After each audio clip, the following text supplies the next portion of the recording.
بسم اللہ الرحمن الرحیم۔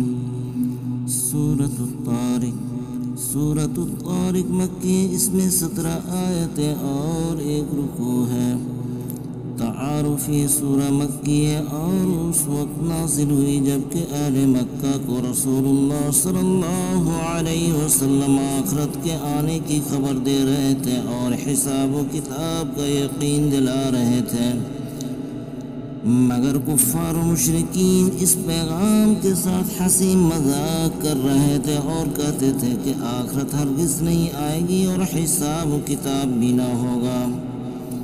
اللہ تعالیٰ نے جواب میں فرمایا کہ آخرت ضرور آئے گی اور حساب و کتاب بھی ضرور ہوگا۔ اللہ تعالیٰ نے اس کی دلیل میں یہ کہا کہ کیا تم آسمان میں چمکنے والے ستاروں کی طرف نہیں دیکھتے؟ یہ ستارے کروڑوں اور اربوں کی تعداد میں ہیں، یہ اصل میں یہ آنکھیں ہیں جو انسانوں کے اعمال کی طرف دیکھ رہی ہیں۔ یہ نگران اور جاسوس ہے۔ جب رات کے اندھیرے میں انسان یہ سمجھ کر برائی کرتا ہے کہ اندھیرے میں ہم کو کوئی نہیں دیکھ رہا ہے، جبکہ اس وقت اربوں ستارے اس کی طرف دیکھ رہے ہوتے ہیں، اور قیامت کے دن اللہ تعالیٰ کے دربار میں گواہی دیں گے کہ اے اللہ، اس شخص کو رات میں برائی کرتے ہوئے ہم نے دیکھا ہے۔ جب لاکھوں کروڑوں اور اربوں گواہ اللہ تعالیٰ کی عدالت میں اس بات کی گواہی دیں گے کہ اے اللہ، اس شخص کو رات میں ہم نے برائی کرتے ہوئے دیکھا ہے۔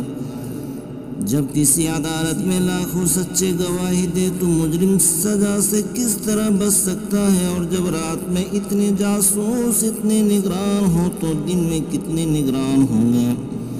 آپ خود اندازہ لگائیے۔ پھر کرامن کاتبین کو اللہ تعالیٰ ہر انسان کے ساتھ رکھا ہے۔ ایک فرشتہ نیکی لکھ رہا ہے اور ایک فرشتہ برائی لکھ رہا ہے۔ پھر ہمارے ہاتھ، پاؤں، آنکھ، کان سب گواہی دیں گے۔ ہم نے جو کچھ کیا ہے سب بیان کریں گے۔ پھر ہم برائی کر کے کس طرح سزا سے بچ سکیں گے؟ انسان کے اوپر اتنے نگران، اتنی جاسوس رکھنے کا مطلب یہ ہے کہ قیامت کے دن اس کے اچھے عمل پر انعام دیا جائے اور برے عمل پر سزا دی جائے۔ طارق سے مراد روشن ستارہ ہے۔ طارق طروق سے ہے، لغوی معنی کھٹکھٹانے کے ہیں۔ رات کو آنے والے کے لیے طارق کا لفظ استعمال ہوتا ہے۔ ستاروں کو بھی طارق کہتے ہیں اس لیے کہ دن کو چھپ جاتے اور رات کو نمودار ہوتے ہیں۔ ہر نفس پر اللہ کی طرف سے فرشتے مقرر ہیں جو اس کے اچھے یا برے سارے اعمال لکھتے ہیں۔ بعض کہتے ہیں کہ انسانوں کی حفاظت کرنے والے فرشتے ہیں، جیسا کہ سورہ رعد آیت 11 سے معلوم ہوتا ہے کہ انسان کی حفاظت کے لیے بھی انسان کے آگے پیچھے فرشتے ہوتے ہیں۔ احسن البیان۔ مرنے کے بعد اللہ تعالی انسان کو دوبارہ زندہ کر سکتا ہے۔ جو اللہ انسان کو پانی کی ایک حقیر بوند سے چلنے پھرنے والا، سوچنے اور سمجھنے والا، کار، ریل اور ہوائی جہاز جیسی چیز سے بنانے والا انسان پیدا کر سکتا ہے، تو اسی طرح ایک مرے ہوئے انسان کو دوبارہ پیدا کرنا اس کے لیے کیا مشکل ہے؟ جب اللہ نے انسان کو پہلی مرتبہ پیدا کر چکا ہے تو دوسری مرتبہ اسے پیدا کرنا کیا مشکل ہے؟ یقیناً اللہ تعالیٰ انسان کو دوبارہ زندہ کر سکتا ہے۔ وہ بہت قوت والا اور بڑے کمال والا ہے۔ قرآن کی بات فیصلہ کن بات ہے کہ انسان کو دوبارہ زندہ کرے گا اور حساب لے گا۔ اگر نیک ہے اس کے لیے جنت ہے اور برا ہے تو اس کے لیے جہنم ہے۔ اس کی دلیل یہ ہے کہ جس طرح سمندر کا پانی بھاپ بن کر اوپر چلا جاتا ہے پھر بارش بن کر زمین پر واپس آ جاتا ہے، اسی طرح انسان اللہ کے پاس سے آیا پھر ایک دن اللہ تعالیٰ کے پاس چلا جائے گا۔ اور جس طرح زمین پھٹتی ہے تو اس سے پودا باہر نکلتا ہے اور زمین پھٹتی ہے تو پانی کا چشمہ ظاہر ہوتا ہے، اسی طرح ایک دن آئے گا کہ زمین پھٹے گی، زمین میں زلزلہ آئے گا تو زمین میں زلزلہ آئے گا تو سارے مردے زندہ ہو کر زمین کے باہر نکل آئیں گے، اس لیے زمین کو پھٹنے والی شگاف والی کہا ہے۔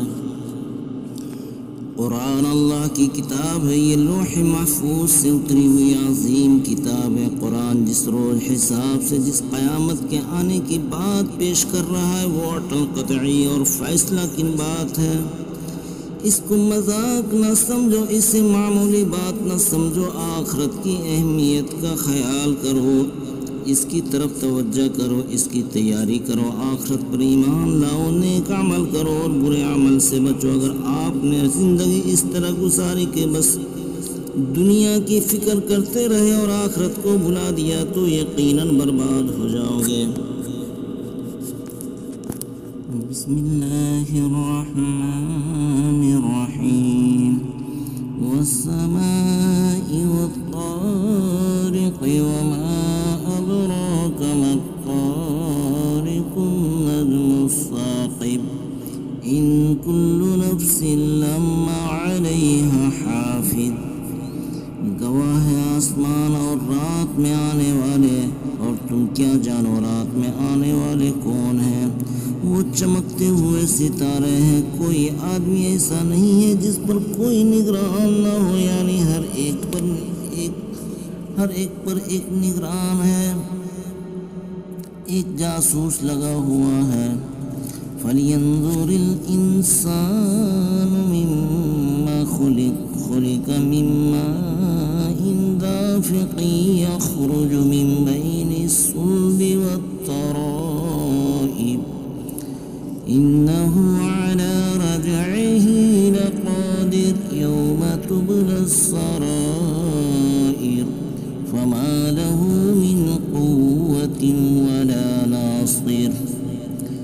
انسان ذرا غور کرے کہ وہ کس چیز سے پیدا کیا گیا ہے۔ اچھلے پانی سے پیدا کیا گیا ہے، جوڑیر کی ہڈی اور پسلیوں کے درمیان سے نکلتا ہے۔ یقیناً اللہ اسے دوبارہ زندہ کرنے کی قدرت رکھتا ہے۔ جس دن دلوں کے بھید جانچے جائیں گے اس وقت اس کے پاس نہ کوئی قوت ہوگی اور نہ کوئی مدد کرے گا۔ والسماء ذات الرجع والأرض ذات الصدع إنه لقول فصل وما هو بالهزل إنهم يكيدون كيدا وأكيد كيدا فمهل الكافرين أمهلهم رويدا۔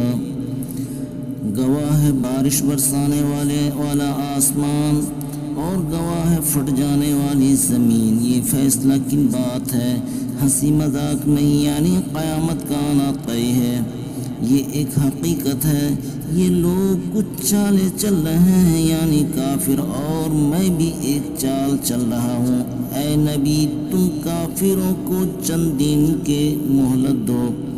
وآخر دعواہم ان الحمد للہ رب العالمین۔